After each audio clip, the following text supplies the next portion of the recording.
Oh my God. That should be running. Yeah. I swear to God, I'm freaking out right now. This is the moment that 25-year-old Steven Strube realized that his mom had done the unthinkable. That chilling realization would crack open the case of a brutal murder, one so complex that even CCTV footage couldn't provide the answers. Born in April of 1984 to Buddy and Mary Allen, Heather Allen Strube was a bright and determined young woman. The eldest of 3 children and the only sister to 2 younger brothers, Heather grew up responsible, mature, and was a joy to be around. She excelled academically and quickly became a role model for her siblings. So it was no surprise when, at just 20 years old, she married her high school sweetheart, Steven Strube. Heather worked tirelessly at her parents' flower shop, and her dedication eventually paid off when she saved enough to open her own shop. Her mother-in-law, Joanna Hayes, sometimes helped with deliveries, while Steven worked in construction. 3 years into their marriage, Heather became pregnant with their son, Carson. The pregnancy was difficult and life-threatening, but Heather's strength saw her through. After Carson was born, Heather focused on her recovery and adjusting to life as a mother.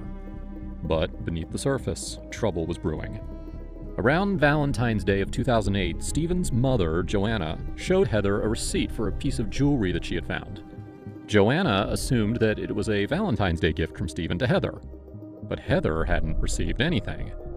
Her suspicions grew, and soon she discovered that Steven had been unfaithful. Heather couldn't handle this betrayal, and it was time to move on. She filed for divorce, and the split turned bitter as the couple fought over custody of Carson. Despite the tension, Heather prevailed, winning primary custody of her son, while Steven was granted weekend visitation rights. Custody exchanges between Heather and Steven typically took place on Sunday evenings, and April 26th of 2009 was no exception. The two agreed to meet at their usual spot, the parking lot of the Target strip mall. Steven arrived at 6 p.m., handed Carson over to Heather, and then left shortly afterward. Heather placed 19-month-old Carson in the back seat of her red Cadillac Escalade and was making her way toward the driver's seat when a strange white man suddenly stepped in front of her car, blocking her path. What followed was a heated argument. Heather yelled for help, her voice echoing across the parking lot. But before the bystanders could react, the man pulled out a gun and shot Heather at point-blank range. She collapsed onto the pavement, bleeding out in a growing pool of her own blood. Meanwhile, her young son, Carson, sat helplessly in his car seat, witnessing the unthinkable. Cadillac Escalade, you can't miss it. She's laying at the back of the car. Most of the lady on this woman lying on the ground. Where in her body did she get shot?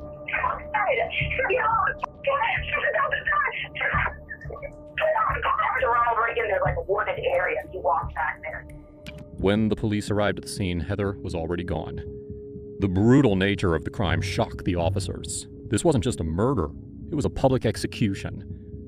The Snellville police launched their investigation immediately, starting with interviews of the eyewitnesses. Saw him turn around and with a brisk walk head towards her car. Then what happened?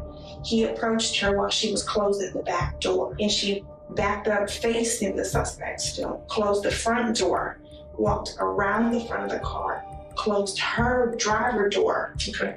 And then he stood in front of the driver door. So was he keeping her from getting in the car? Yes. So he was leaned up against the driver's door? Yes. But he wasn't a big guy. Could you hear what he was saying? No, I couldn't hear any of that. What about body language? Based on their body language, what do you think was going on?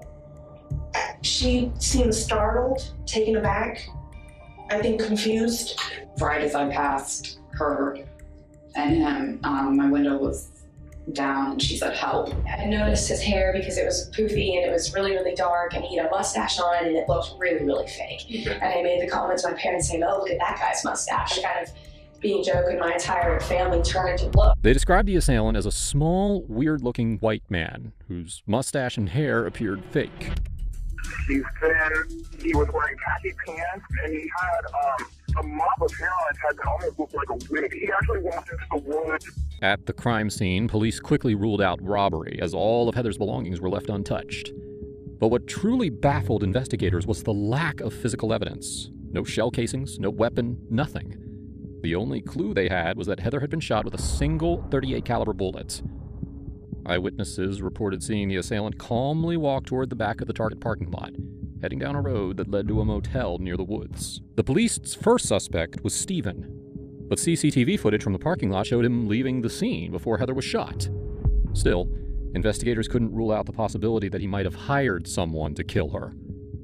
The CCTV footage also captured the assailant entering the parking lot, but since the camera was on a rotating system, it didn't record the actual murder. After Heather and Stephen's breakup, Heather had started dating a man named Mike Vicker. The police turned their attention to him, as he matched the description of the shooter, and was noted for his distinct beard. Yours and Heather's relationship. It was awesome. Okay. It was great. She kept me together. We planned on buying a house. Who can we talk to at work just to verify that you were there the whole day and all that? Anybody that's working. After interviewing Vicker, it was clear, even to the most skeptical, that he was devastated by Heather's death. On top of that, he had a solid alibi proving that he was at work during the murder. So, with Vicker ruled out, the police shifted their focus back to Stephen. At the time, Stephen was living with his mother, Joanna, and her new husband. When detectives visited the house, neither Stephen nor Joanna was home. However, as they were leaving, they encountered a man who introduced himself as Stephen's cousin. It wasn't long before investigators uncovered the truth. The man had lied about his identity, and it turned out to be Stephen himself. This discovery solidified the police's belief that he was responsible for Heather's murder. Meanwhile, the CCTV footage confirmed the eyewitness accounts, showing the assailant walking towards the woods and in the direction of a nearby motel. While investigating the motel, detectives spoke to a truck driver named Daryl. He recalled being there that Sunday, smoking, when he noticed a strange-looking man who matched the description of the assailant. Daryl said that the man was sitting in a white Ford F-150 taking pictures of the target parking lot. Yes, Sam, go ahead with what the male looks like. He's thin. He was wearing khaki pants and a light blue button-up shirt, and he had a mop of hair on his head that almost looked like a wig. It was black. He actually walked into the woods. The woods? Next to Ronald Reagan, there's like a wooded area, and he walked back there. Interestingly, Daryl mentioned that this wasn't the first time that he had seen the man taking pictures of the parking lot. Well, the issue is that a Ford F-150 is a very common vehicle, making it very hard to track down the owner. However, Daryl added a critical detail that could help them narrow their search. He said that this truck had a custom black trim. But here's the thing. The police knew someone with a white Ford F-150 and a black trim, but it wasn't who anyone expected. When an illustrator worked with witnesses to create a sketch of the assailant, everything became clearer. It wasn't just a man in disguise. It was a woman disguised as a man. Joanna Hayes, Stephen's mother, matched the description of the assailant and owned a Ford F-150 with black trim. However, she showed little interest in speaking with the police. Instead, she provided an alibi, claiming that she was at a Wendy's in a different county at the time of the murder. With Joanna unwilling to cooperate, the police turned to the next best option, Stephen. However, during his interview, Stephen spent most of his time bad-mouthing Heather, labeling her a bad mother and wife, and blaming their divorce on her, despite his own infidelity. The police initially suspected that Stephen and Joanna had conspired to plan Heather's murder. But Stephen's reaction to a video that they showed him suggested otherwise. Oh my god. Is it shooting around? No. She's not possible. I swear to God, I'm not bad. I'm freaking out right now. It's her instinct. Oh my god. That's your mama. Oh god. Oh my god. Screwed up my son's life's gonna be.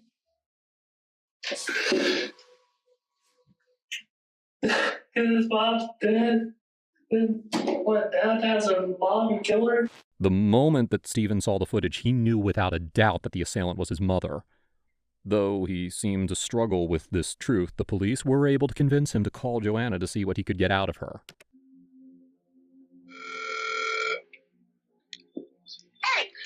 Mom. Hey. Hey. I just left the police station, and they showed me the videotape. Yeah? It looks like you. It looks like me? Bob, it looks like you. It looks just like you. Walks like you. Why'd you do it? I didn't do it. Did you do it? Seriously, do not lie to me. No, I did not. Joanna had revealed nothing during her call with Stephen, so the detectives decided that it was time to bring her in for questioning, especially after Stephen's testimony. What they encountered, however, was nothing short of shocking. Yes, ma'am. It's late, my mind's gone. Joanna? Yes. Okay, I'm Harold Thomas. I think we've met yet. Okay, Joanna, you know we're working a murder investigation, and at this point, you're not under arrest right now. I understand that. We're just going back over the fine details, trying to figure out what's going on. You know, we had your son in here earlier this afternoon, and talked with him for a while. Where are you at on Saturday? Was you home or somewhere else? Saturday before the murder happened. Luthersville. You was in Luthersville on Saturday? Well, I was home Saturday morning. Oh gosh, let's see. Saturday morning. That would have been the 25th of April. Okay, Saturday morning we got up. Baby was sick. This is Carson? Mm-hmm. Okay. So we stayed, we stayed there till I think it was probably about 10 o'clock. Around time. I don't know, I don't wear a watch. Okay. So I'm time challenged too, so I have no idea what time it normally is. Okay, baby was 6 Saturday morning. Yeah, because our intentions were to get out to the country early because we had some work to do on a rental. But he was sick, so we were waiting around until he got up to make sure that Stephen didn't need us to do anything for him before we left. He got up, was it Saturday we went to Home Depot with him before we left, or was that Sunday morning? I may have went to Home Depot Saturday, Sunday. Okay, then Saturday after we got up with him, got off, we went down to the country Saturday. To Luthersville? To Luthersville. To your father's house or? To my parents' house. And then we were back and forth between their house and the rental. We got back to Mandalay, it was, I'd say somewhere in the 6 o'clock hour, because when we got back. In the afternoon? In the evening. Okay. When we got back, him and Stacy and the boys were getting ready to leave for the evening. That's usually about how our weekends go. We rarely see them. You know, that's. Okay, so they pick them up every Friday at 6 o'clock. Is that correct? Normally. Or is it every other Friday? He gets in every other Friday. Okay. I'm usually not at home. Okay. I spend more time in Luthersville than I do here. Oh, really? Yeah. You just like it down there, or? Well, our plans originally were to move out there. Okay. Into one of the houses we own out there. How many do you own out there? 3. And is that including on your father's land or somewhere else? I have. Because I know there's 3 on his land, including his, there's 3 on his land. Right. And that's what, we were going to move into the one, and I had totally gutted it because we had a renter that set it on fire. So that was the thing. I gutted it out. We were going to renovate it, but my husband couldn't get a job out there, so it ended up that we rented it out. And I had spent basically the last year out there putting it back together. Thinking about that one, putting it back together because I work real slow. If your father's house is, the driveway right here, his house is right here, there's a trailer right here, it goes around, there's a trailer back here. And there's one here, there's one here. And there's one here. Right. Which one do you want? This one and this one. Okay, so you get both of them are rented out? Yes, and I own one up on a highway up here. Roosevelt Highway. Right. So you got 3 you own down there? Yeah. Okay. But these 2 are not on your father's 5 acres? No. Right. I think your nieces live back here and some renters live. Right. Right there. Okay. Which one were you working on Saturday? This one up here. The one on Roosevelt Place? Right. Is it rented out? Yes, it is. Somebody's in it? Yeah, somebody lives in all 3 of these. Okay. So you just go do repairs? Right. We have a drill well that was put in. Drill well that was put in this one, and there was some landscaping that needed to be done around it, and we were going up there to do the landscaping around it. So you don't get to see, my keeps it's just late, your grandson? Not very often. I mean, Carson. Yeah, usually Stephen lives with us, but like I said, I'm normally out at my parents' house. I sleep. For the year that I was working on the one trailer that we were going to move into, I was actually staying in that trailer. And my husband was coming out there on the weekends that Carson wasn't home. So. Are y'all married or not married? Yes, we're married. You are married, legally married? Not legally, no. No, so you're living together? You're right. But y'all were married at one time? Right. Okay, his name used to be Hayes? Yes. Okay, why did he change it for? There was oh my God, how many years ago was that? When we lived in another state, he turned state's evidence for a company he worked for, and the FBI moved us back to Georgia. On a protection plan? Yes. What state were you in? Wisconsin. Wisconsin? Yes. Okay. But How long were y'all there? actually 1 year. 1 year? 1 year. And they moved us back here. Okay, and you kind of the witness protection, are y'all still under that, or? No, he is not. You're not, okay. But So did he legally change his name to Finn? yes. Why didn't you change yours when he changed his? Because I didn't want to. Didn't like it. You know the name. Where did Finn come from? I have no idea. They gave it to him? Or? Yes. So is his real name Jack or his real name? Yes. Okay. But y'all call him Gerald. Right. Some people do. Well, that was, because when they moved him, there was a hit out on him, and they actually went to my parents' house looking for him, and that's why we had to move to where we moved to. We couldn't stay where we were. So your parents knew about the hit out? Yes, they actually had came to my parents' house looking for him, and that's the one reason we had to move, So Saturday, y'all was at the house, you went We were back at the house. to Luthersville and got back about 6 o'clock. We got back at 6, we ordered pizza. Only reason I can remember it because I remember the screens that were saying pizza delivery 7:42, 7:42, and I left it up all night. Got up next morning, still said 7:42. Okay. So we had pizza, went to bed. And tell me what happened Sunday. Got up Sunday. Oh, geez, let's see. Got up Sunday. Sunday's the day we went to Home Depot. Me and Steven and the baby went to Home Depot. We got a remote for the ceiling fan. Not for the ceiling fan. We got our ceiling fan remote for light for the dining room, the room that they're changing into a dining room. You do a lot of construction yourself. Steven said you more or less taught him how to do construction. My daddy built houses for a Okay, living. yeah, So I'm a little lame, so it takes me a long time to do things, because I can only lift things for so long. My hands and stuff go numb. I have pinch nerves in my back, so it takes me a while to do things, but I can do things. So, it just takes me a little longer. So I generally have to work for myself anymore. I can't really get out and do things for other people because it takes too long. The detectives kept their approach casual, engaging Joanna in conversation. So far, it seemed to be working. She appeared lively and cooperative. But things were about to take an unexpected, dramatic turn. As a true crime channel, we dive into a lot of deep, sometimes controversial stories. Stories that can draw attention from people with bad intentions. It's surprisingly easy for anyone to look up our personal details online, all thanks to data brokers who collect and sell our information without our consent. But that's where today's sponsor, Delete Me, comes in. It's a service that we use to protect our team's privacy by removing personal info, like names, addresses, and phone numbers, from hundreds of data broker websites. When we signed up, we were stunned to see just how much of our data was floating around out there. Our first privacy report listed dozens of sites, and Delete Me immediately got to work scrubbing our details. The dashboard makes everything transparent. We can see how many listings have been removed, what kind of data was found, and where it was posted. For a team like ours that works online and often covers sensitive material, this level of protection is essential. But Delete Me isn't just for creators. If you've ever signed up for a subscription, filled out a form, or made an online purchase, your data could be out there too. They also offer family plans, which is great because your relatives' info can appear alongside yours. Protect your privacy today.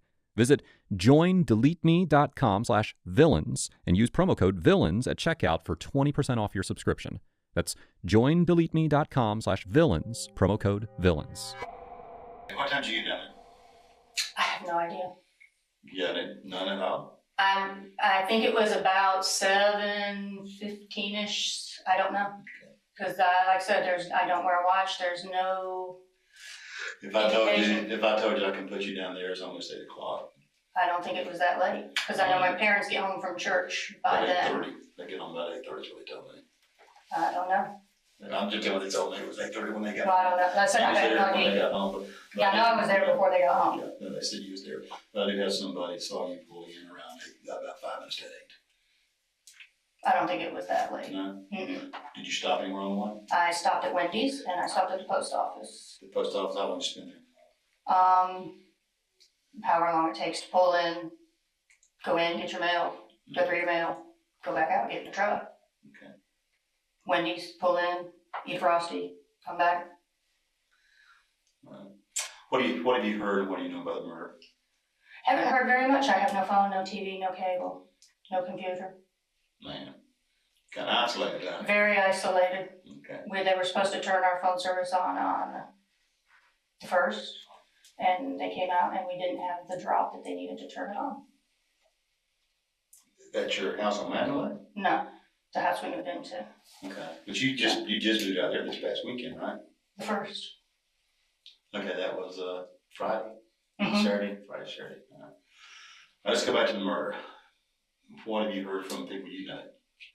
I haven't been anywhere. Okay, well, Stephen lives with you, right? No, not since the first. Yeah, but he was with you up until the 1st. This happened back on the 26th. You didn't talk for a week. Basically, no. That's what I'm telling you. He goes to work. We don't. That's what people misunderstand, that we live together in the same house. He gets up and goes to work in the morning, and when he gets off from work, he doesn't come home. He goes over to Stacy's house. How you getting on with Stacy? Great. She a good girl? Yeah. Okay, they're gonna get married, you think? I have no idea. You don't know? I would assume, but I'm not sure. Pretty good relationship. Him and Stacy? Yeah. I think so. Okay. How'd you get along with Heather? Fine. I mean, when they got a divorce, if you ask Stephen, I told her I would pay for her divorce. Okay. Because he was messing around on her? Yes, he was. Yeah, he took And I did not approve of that. Right. How about later on? Once the divorce started rocking around, getting closer and closer, things started happening. They were both doing things that were wrong, and I told them both. You know, they both did things wrong. They both knew they did things wrong. I mean, I didn't chew no fat, I guess, or, I mean, there's nothing that, if somebody was to ask me, did each of them do something wrong in the marriage? Yes, they both did. Were they both devastating to the marriage? Yes, both of them were.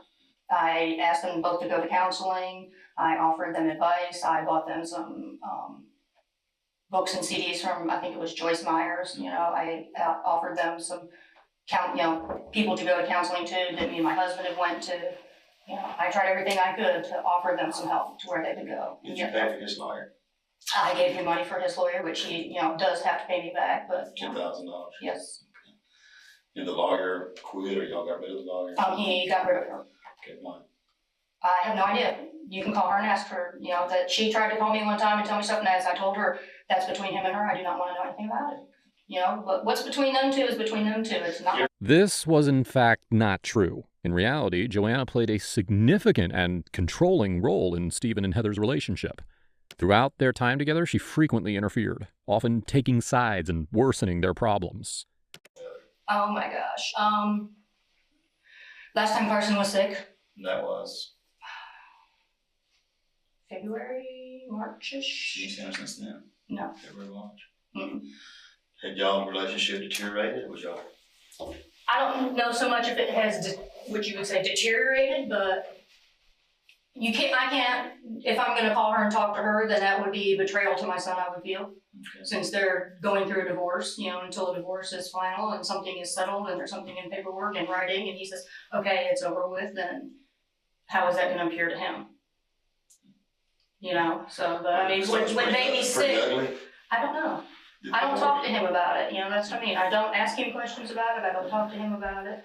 But, when the baby's sick, I went with him to take the baby back to explain to her what we saw, what his symptoms were, what was going on, to make sure that there was not that Stephen, I didn't feel confident that he couldn't do it, but to make sure that it was really, because the baby was running a temperature of 105.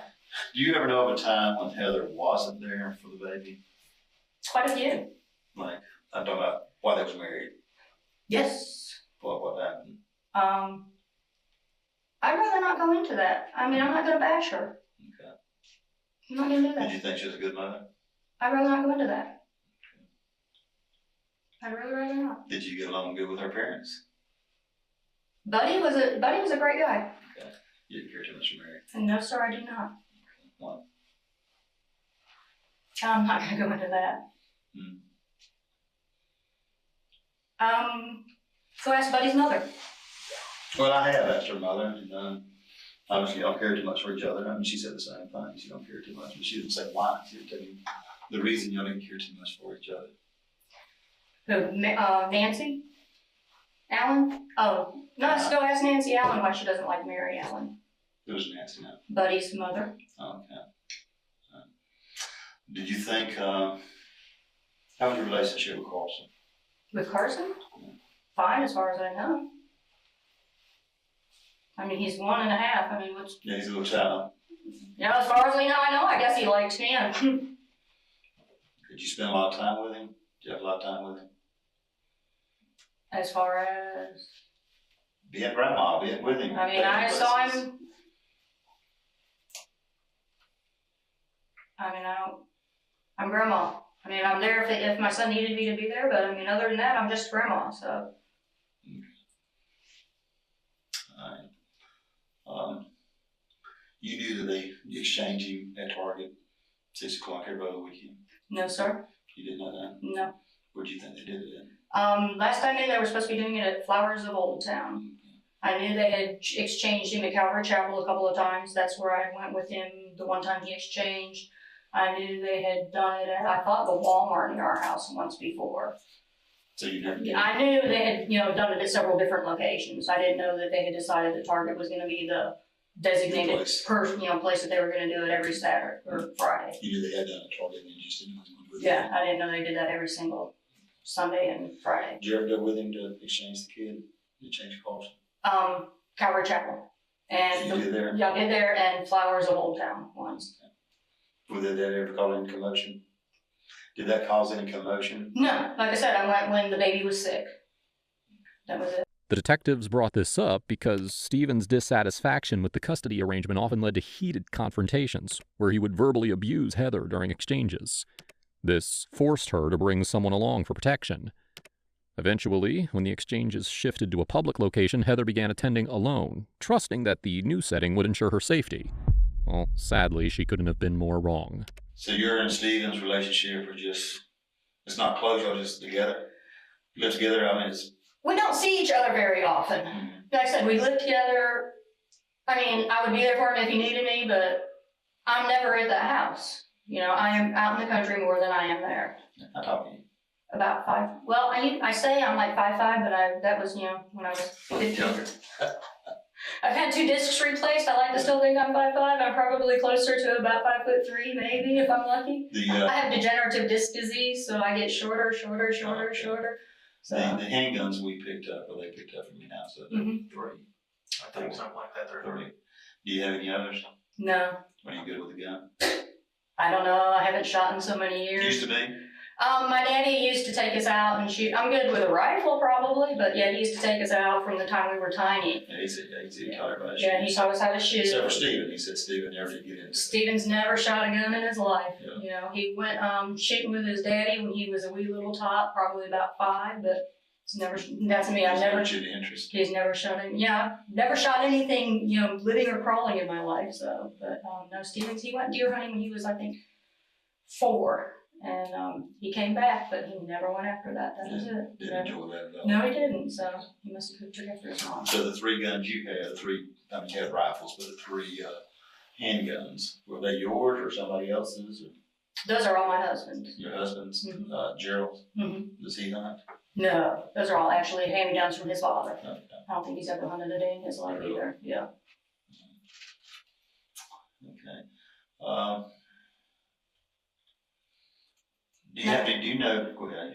And I think there's 3 other rifles I'm trying to sell. Are you interested? No, not really. I like to hunt, but I don't get to do it much.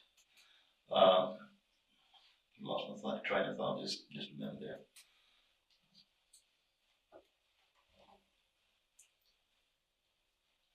When I lost it. I got a question now. That's why you think about it. When you left to go to Luthersville on Sunday, what were you wearing? Oh gosh. I'd say probably blue jeans. Probably these shoes. I want to say a tank top underneath a. Oh boy, you're really taxing my brain. Let me think hard. I think a gray t-shirt. I think. Because I think I put a hole in it while I was out there. Did you take anything else with you besides the fish? Oh gosh, yes, a box of papers to burn. We're allowed to burn out there. And, oh gosh, what else? I think a shovel. No, was that Saturday we took a shovel? Yeah, that was Saturday we took the shovels. Because those were out there for digging. Box of papers. The fish. Some wood. What kind of paper were they? I don't have a shredder. So it just stuff you want to shred. Yeah. Well, instead of shredding it, I burn it. He's going out and buying any shredders. My shredders were up. So every time I have a brush pile, I start with my papers. Now, while there was nothing overtly wrong with Joanna's statement, it did raise red flags for the detectives. They suspected that if Joanna were indeed the assailant, she had likely destroyed any evidence that could incriminate her. Murder. Would have been Sunday, whatever time it was, they called. Who's they? My husband. When he called and said that somebody, whoever it was, came and picked Stephen up. Picked Stephen up or called. Came and I guess it was when you guys picked him up. He called. Did he tell you we refused to bring him home? That was miscommunication. Yeah, because he thought that Stacy had followed. I guess. Yeah. So yeah.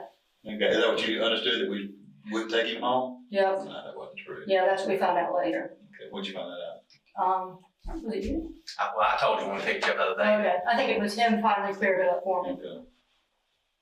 That's why I said, see, I don't get to talk to Stephen a lot. I'm like, me and him, it's like, he gets up in the morning, I see him for 5 minutes before he walks out the door, because by the time he comes home at night, we're in bed. And do you have a glass of water? Yeah. Yeah, you want some water? Oh, please. Okay, I'll get you some water. Oh, I'm gonna have kidney stones. You got him? All of my meditation makes my mouth so dry. You have them often, kidney stone? If I drink enough water, I won't have them. Oh, really? This is the doctor just telling me. They hurt. Yeah. They hurt bad. Convinced that it was time to cut to the chase, the detectives decided to confront Joanna directly with the tough questions. I want to kill Heather. I don't know. Would you? No. Y'all ever been that far apart? If there would ever have been anybody in my entire life, it would have been probably my ex-husband. Stephen Sr.? Yeah. So he was the one who left my poor child sitting in the parking lot while he was in the bar. You what? I said he was the one that left my child sitting in a parking lot in a car while he was in the bar. And he's married to your sister now, right? Yes. Hey, Moses's was worse. Or was it Moses? His genealogy was worse. I had to print out, but yeah, don't go there. That's not even nice. I understand. No, we're going to investigate the murder. We have to look at all sides. No, don't be married to your sister now. Do I? And just now, Stephen, you call him uncle or dad now? Why do you think the courts, and we wasn't there, so I'm wondering, why did the courts award custody, you think, to Mary and Buddy? I guess because they're investigating me and they think Stephen was an accomplice.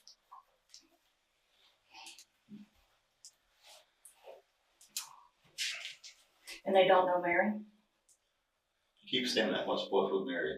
Maybe I don't know Mary. But I obviously don't. I just met her through the investigation. Mm-hmm. Tell me about Mary. I just don't have a lot of, I guess, use for someone who adopts a child and then gives it away. Okay. Tell me about a child now. Somebody did tell me she had a child that had... Hunter, he has slight autism. Mm-hmm. And when I say slight, I do mean slight. Hunter's been to our house since they got rid of him. That's the reason. How was he? He's the same age as their son, Henry. Okay, I met Henry. They call him something else, though. Stinky Frank. Hank. Yeah, they call him Hank. Mm-hmm. Yeah. He's the same age. He's been to our house for Christmases after they got rid of him after they sent him away. The day she had sent him to? He lives in a home with another lady, and believe it or not, the first time we met Mary and Buddy, she came to our house and tried to push a scheme onto my husband and I of one of her money-making schemes. She's always into money-making schemes. And were telling us how wonderful Heather and Hank were and how their lives were always going to have to be about supporting Hunter because, they're always going to have to look out for taking care of Hunter. He's going to be a burden on them for the rest of their lives and how sad it's going to be. And, don't you want to drive a Cadillac and all this, that, and that? And I'm like, no, I'm happy with my minivan and it's fine. And, Hunter's always going to be a burden to them. And She goes on and on about this, and then Stephen happened to be over their house one day helping Heather put a flower shop in the basement, and Gerald was in the basement helping him hook up they were running some water lines down there, and Stephen needed some help, so Gerald went over to help him run the water lines. And with an autistic child, even if they're mildly autistic, after you've raised one, even if you don't raise one, you have set schedules, you stick to their routines, you don't push their buttons. Okay. Mary pushed his buttons constantly just to get him to throw fits of rage. Buddy travels all the time. That's his job. He was never home, and Mary would push that boy's buttons continually to get him to throw fits of rage. And the day she did this, she didn't know that my husband was in the basement, hearing the whole thing go on, and she pushed his buttons until he threw a fit of rage, hit her, and she called the police and had him taken away. How old was I think he was about 13 at the time. And had him placed into a foster home, but she still collects money for him, and that's why they stay living in a three county area. As long as they stay living in those 3 counties, she can still collect money for him while he's in the foster care program. And that's why she stays there. How long ago? How old is he now? How old is he? He's the same age. I think he's 18 or 19 now, 20. Okay, so that's 5 years ago, approximately. Yeah, about that. And he works. He has 2 jobs. He doesn't get paid for them yet. He's in the sponsor program. He irons his clothes. He makes their other son, who is a high school dropout. They were supposed to homeschool him. They never did. He actually molested Heather right before Stephen and Heather got married, which you'll not hear about that from the family. Heather went to sleep one day on the sofa. Heather woke up to find her brother on top of her, groping her. She moved out of the house. She went away to school to Auburn. When she came back home from Auburn, she actually moved in with her grandparents until Stephen and Heather got married. Wouldn't live at home with her parents. And Heather hated her mom. And that's the thing, you ask anybody now, they'll sit there and tell, her and her mom had a great relationship. Ask Stephen how Heather felt about her mom. Heather and Tracy Dunn her and Heather were scheming just recently about how to get out of the flower shop away from Mary. Because Mary has been through so many employees in that flower shop, it's unreal. And Tracy still works there, though. Mm-hmm. You think Tracy was Heather's... Joanna had plenty to say about Heather and her family, but so did the Allens. Heather's parents described Stephen as violent, a claim that he seemed to validate when he threatened to disrupt Heather's funeral after they were awarded custody of Carson. Although the detectives got involved in the dynamics, their main focus remained on solving Heather's murder. One of the problems we have right now, we're not sure that the family have. Beyond your son says it's you. When we showed it to him. I'm not sure what. The son, when we showed him the film of the person that shot her, it says it's you. Oh, my son says it's me? Yeah. But he broke down pretty bad when we saw him. It said it was you.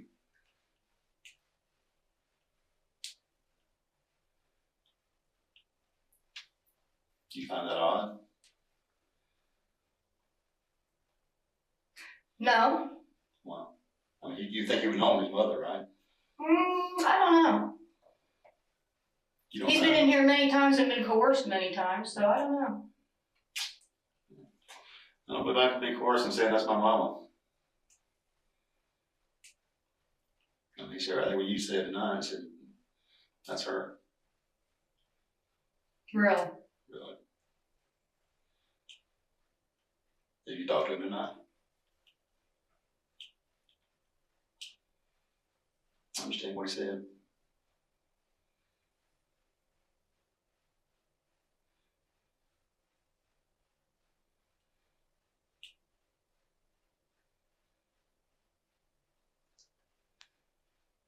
No comment or what?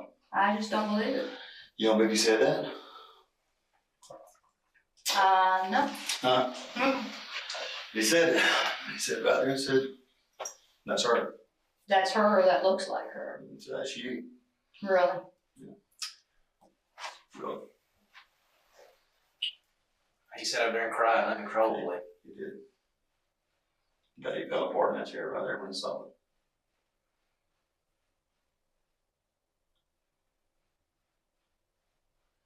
I have no reason to make something of that up.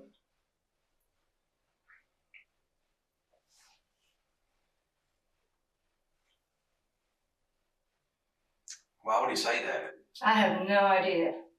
Unless he really thought it was you. I mean, you're his mama. The one that raised him. Take care of him.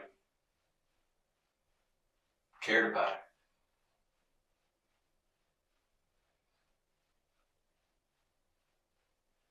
That's what he told us. Is he lying? I don't know, maybe we need to go get his glasses. Joanna's uncertainty in defending herself and long pauses before answering questions looked to the detectives like signs of guilt. Even she didn't appear to believe her own lies. They were amazed by her audacity to respond with, "I don't know," when asked directly if she had murdered someone. Was she scared that she had been caught? Or was she a mother genuinely taken aback by her son's accusations? You care about your son, don't you? Well, that's the dumb question. You love him, right? I mean, I've got a son, I love him to death. That would be a hard thing for any man to say about mom. It'd be a hard thing for any man to say about his mom.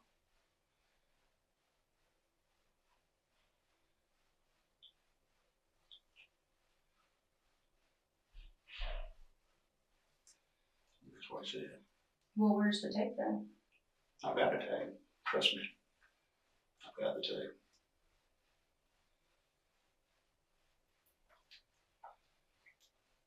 Trust me, Joanna, I would make that up.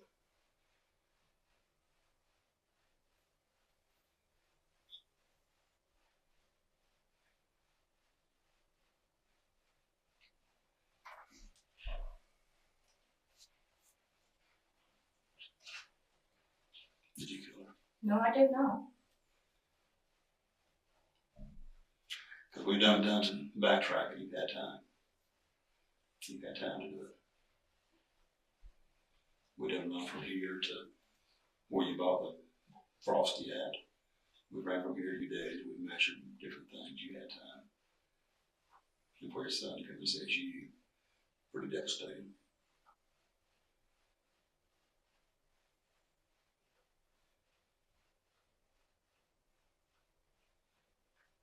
Why would you think was coercing him? Did we coerce you? No, but I know my son. We didn't coerce him either. We didn't. All I did was show him video.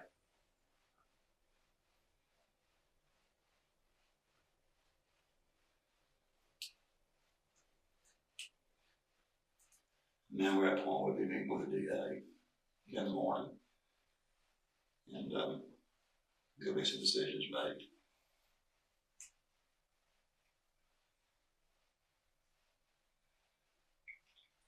And so this is going to be your choice now that we're looking at a first degree murder. We don't have a first degree, we've got homicide. We're looking at homicide. Definitely premeditated. And there's no way any jury would say it wasn't premeditated.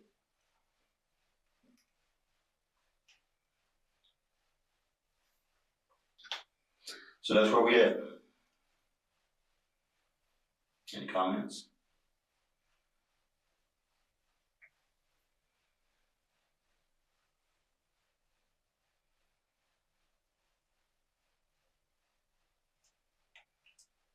Did you already know this? Have you talked to him tonight?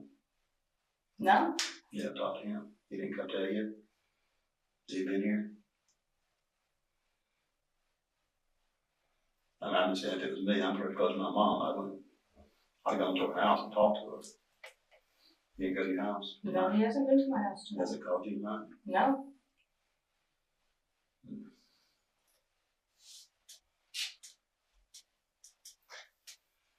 You know, these divorce situations, they can be very stressful. stressful. Especially with the baby involved. I've been through it. Well, I've been close too. Like I said, I had an ex that took my son and put him in a parking lot while he was in the bar drinking. Yeah, it's tough.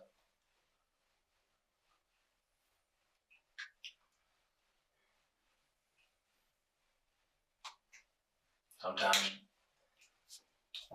I mean, it's tough. I mean, you get these thoughts running through your mind and think about how things might be and how they're going to be.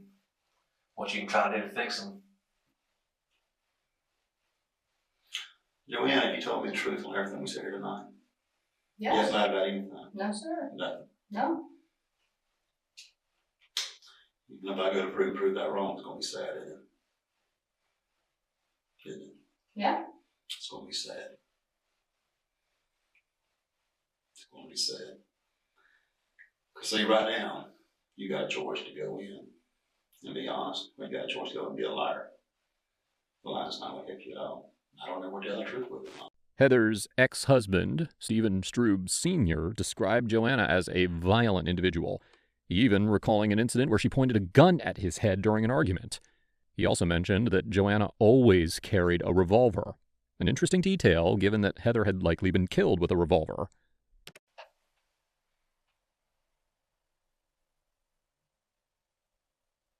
And that's supposed to be me? Well, the thing about it is the closest witness specifically described your nose. My nose. Yes, ma'am. I wish my nose was that narrow. They specifically talked about your nose. Okay, you have a nose that's not exactly, it's a little bit different. Yeah, it's been broke about 3 times. But do you see how that feature could stand out? Yeah, it would be a lot broader than that.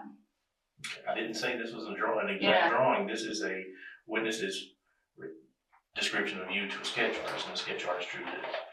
But it's basically the same facial features.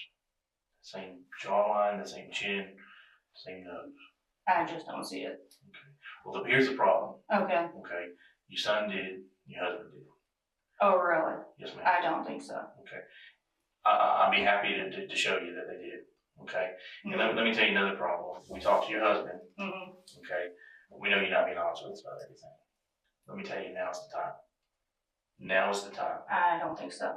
You don't think now's the time to be honest with me? I'm being honest. I don't think. You haven't lied that one time tonight? No. Okay. You said you haven't talked to your son today. I didn't say I didn't talk to my son Yes, today. you did. No, I didn't. You did. You said you didn't talk to your son. You didn't talk to him. Okay. Your No, husband. I didn't say I didn't talk to my son today. Well, when did you talk to him then, Joanna? When did I talk to him? Mm-hmm. I talked to him this evening. What did y'all talk about? I didn't say I didn't talk to him. Okay. What I talked to him about is irrelevant. Okay. Okay, but you're saying you did talk to him. But like I said, what I said to him is irrelevant. Okay. There's a lot of things, though, that you've told us that you weren't being truthful. No, sir. Like I told you, I've been honest with you since the first time we met. I mean, sit there and say that, this looks like me? I don't think so. Okay, well, let's forget about the picture. I mean, this nose and that nose, not even close. Very close. I mean, that's a matter of opinion. Let me ask you a question. Do you own a gun? No, I do not. Did you ever own a gun? A handgun? When I was married to my ex-husband, I did. What kind of handgun was it? I don't even remember. I don't own it. It wasn't even mine. So no, I actually didn't own it. My ex-husband owned a handgun. You don't know what kind of gun it was? I didn't get it in the divorce. No, sir. When was the last time you saw it? When we were divorced. How long ago was that? We were divorced in 90. Right after we got divorced. Okay. Ever owned a 38? We had a 38 and he had a 9mm. Okay, because your husband told us that you own a 38 handgun and he didn't know where it is. Right after we got divorced. His father-in-law has it. Whose father-in-law? My ex-father-in-law. So I said it belonged to my ex-husband, not me. Go ask him. He's the one who purchased it, not me. Let me tell you what the biggest problem is. It's not that you told us a couple lies tonight. Now you're kind of recanting. That's fine. And I'm not recanting. It's not that your son picked you out of the video, and it's not that your husband said it looked like you. It's not all that. Here's the biggest problem. Okay, we got an eyewitness that put this person in a truck in the rear of the parking lot just prior to the homicide. Picked your truck out, said it was that specific truck. We know you were in that truck. We also know you lied to us about your alibi. Okay, we also know the timeline, how long it takes to get from point A to point B. Point A is the target area. Okay, we also know how long it takes to get down to Wendy's at 719. Okay, things aren't adding up. Things aren't adding up. Okay, it's not looking good for you. Well, I'm just telling you, fine. You want to ride it with me? We'll drive it from my house to Wendy's. We have. We know how long it takes. We've driven it. All right. We've also done research on MapQuest. How long does it take? We talk with the construction companies. We know where construction is and how long it takes to get through it. We know when they were working. We've done our homework here. Okay. We came and got your truck for a reason. Okay. Well, it's the same thing I explained to you that day. This is the time. And as I've told you. You know how hard it is to clean blood out of a carpet in a vehicle? I have no blood in a carpet in a vehicle. I mean, it's hard to do that. I have no reason to have to clean blood out of a carpet in a vehicle.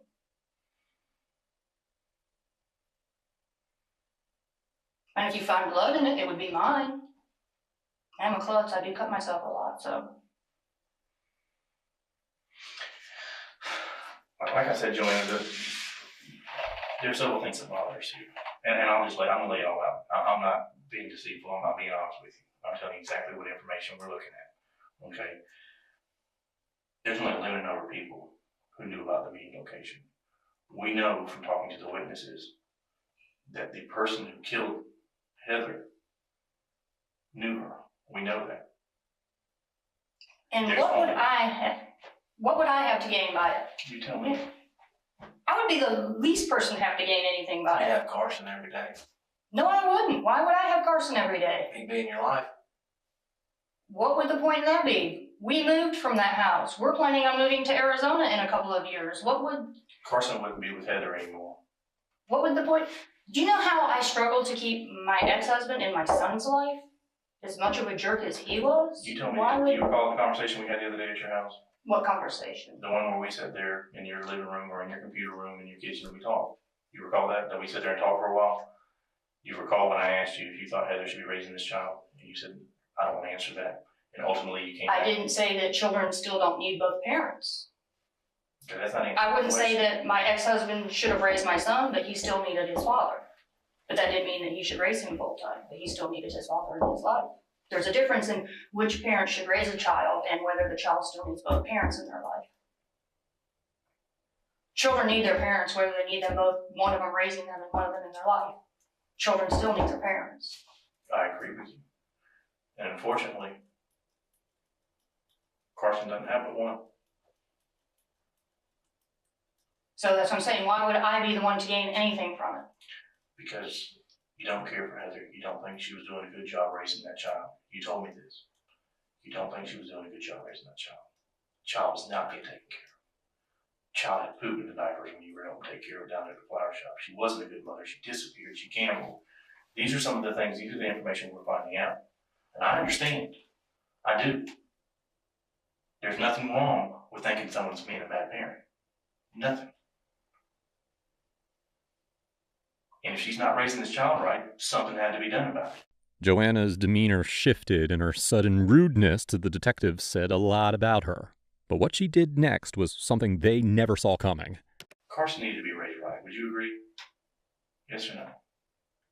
It's your grandson. He needed to be taken care of. Well, I mean, he's not being taken care of right now. And that doesn't seem to matter, does it? Okay. Who does it matter to? Does it matter to you?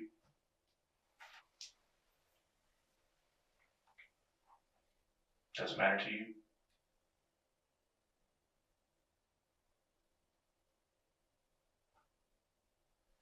Your grandson, 2 years old. No, he's 1.5. 1.5 years old, sitting in the truck, saw his mom die. Saw his mom die. Could have been for all the right reasons in the world. I'm sure it was. It needed to be done. And see, now he's with a woman who wouldn't even babysit him. You didn't know that at the time. You didn't know it was going to work out this way. Who didn't? I think you didn't know. You didn't know. No one could foresee that her parents, grandparents, they would be fighting for custody like this. No one could have foreseen that. Oh, you're still implicating that I did it, huh? All the fingers are pointing your way. You're the only one who fits the description. The truck was seen in the area. Yeah, you keep saying my truck, you know, it's the only truck like this in the whole entire area. You know what? I was at the Walmart yesterday, the day before yesterday, and I actually had to take a double look around because there was actually one with a handicap tag sitting on it in Forsyth County. I'm not disagreeing. Imagine that. I'm not disagreeing with you. There is more than one of those trucks out there. You're one of the few people who knew about the meeting location. You're one of the few people who knew what time, and you have the same truck. I mean, these are not coincidences. And you keep saying someone was there taking video pictures on Saturday. Guess what? I wasn't there Saturday. I was out of town. It was Sunday. It was Sunday just prior to the homicide. I was at home all day Sunday. Okay. We talk to people. We have timelines. We know what we're coming with here. Oh, now you're saying that I wasn't home Sunday either? No, I'm not saying you weren't home Sunday. You're not listening to me. You're putting words in my mouth. Well, you're saying someone was there Sunday taking pictures? Someone was there Sunday. We know that. We have a witness. We have a witness who described the truck to a T. There Sunday earlier taking pictures. Described this just prior to the homicide. Okay? These coincidences are starting, they're all starting to add up, and it's not looking good for you. Well, like I said, when you get your little blood and whatever you're going to find in the truck, let me know. Until then. Okay.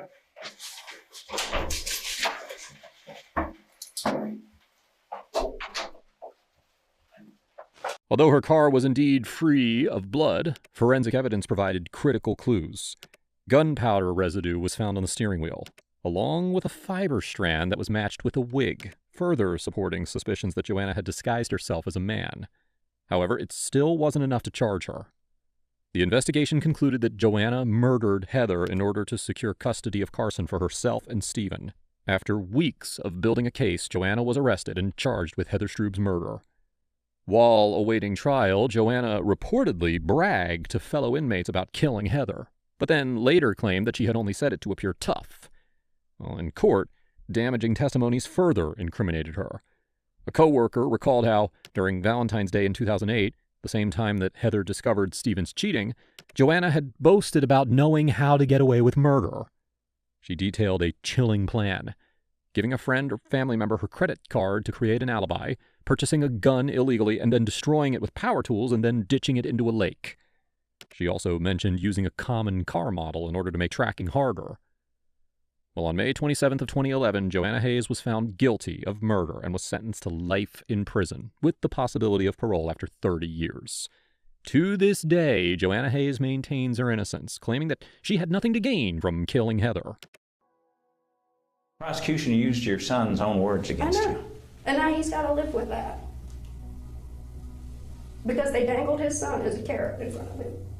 They told him repeatedly, call your mom, do this, and we will go help you get your son.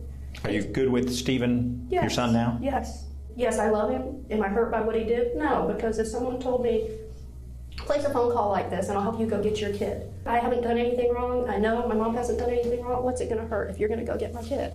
For him, for your son Stephen, to assist the police in that phone call. Have you forgiven him?